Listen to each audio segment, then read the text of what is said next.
இப்போவுமே போறோம். இந்த நேரத்துல நான் போய் டென்ஷன் ஆக முடியுமா? நான் என்ன பேசினானோ அதுக்கு எதிரா பேசுறானே முடிவு பண்ண வச்சிருக்கீங்களா? ஏய் என்னம்மா இப்படி கோச்சுக்கிற? நான் தான் சொல்றேன்ல அக்கா வருவான்னு. நீங்க என்னடா இப்படி பேசுறீங்க? ஏன் அக்கா தானே? இதுவே உங்க தம்பிங்க, உங்க தாத்தா பாட்டிக்கு ஒண்ணுன்னா உங்களுக்கு வலிக்கும். ஏன் அக்காக்கு என்ன ஆனா உங்களுக்கு என்ன? ஏய் இப்ப உங்களுக்கு மாமன் போறது தானே முக்கியம். போயிட்டு வாங்க. என்னம்மா? இப்பதான் 2 பேரும் சிரிச்சு பேசி சந்தோஷமா இருந்தோம். அதுக்குள்ள சண்டை வந்தாச்சா? நான் தப்பு பண்ண மாட்டோம். அது பேசி பேசி தண்டனை கொடுப்பீங்க. இதுலயே உங்க தம்பி ஏதாவது சொன்னா நான் என்ன பண்றதுன்னு என்னைய கேள்வி கேட்பீங்க. உங்க தம்பிங்க நான் மட்டும் பாவம். அவங்களுக்கு எதுவுமே தெரியாது. ஆனா நான் இருக்கேனே சரியான லூசு.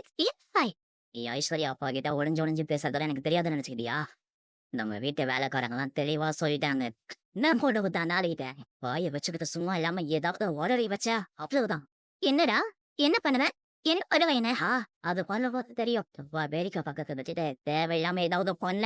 என்னடா என்ன என்ன கொல்லுறியா? கொல்லுறா கொல்ல என்ன? ஏன்டா வர வர உனக்கு புத்தி இப்படி போகுது? அம்மா எனக்கு கூட பார்க்காம என்கிட்ட இப்படி பேசிட்டு இருக்க. அத மீறி ஏதாவது பண்ண அப்புறம் நான் மனுஷனாவே இருக்க மாட்டேன். என்ன பிரச்சனை வந்தாலும் கௌதம் மாப்பிள்ள அம்மாவை விட்டே கொடுக்க மாட்டேன். இப்ப எப்படி எடுத்தறிஞ்சு பேசிட்டு போறது பத்தியா? சத்தியமா சொல்றேன் சார். என்னால சுத்தமா முடியல சார். நானும் உன்னை எப்படியாவது வெயில்ல இருக்க முயற்சி பண்ணிட்டு தான் இருக்கேம்மா. ஆனா ரொம்ப பிரச்சனையா இருக்குமா. மறுபடியும் 2-3 வாரம் கழிச்சுதான் நாம வெயில மூவ் பண்ண முடியுமா? எவ்வளவு செலவானோட பரவாயில்ல. எப்படியாவது நாளைக்கு என்ன வெளியே எடுத்துருங்க சார். என்னால எங்க தாக்கு போய்க்க முடியுது சார். புரியுதுமா.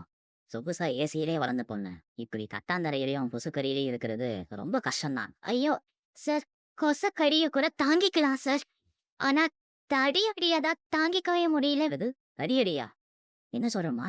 ஆமா சார்,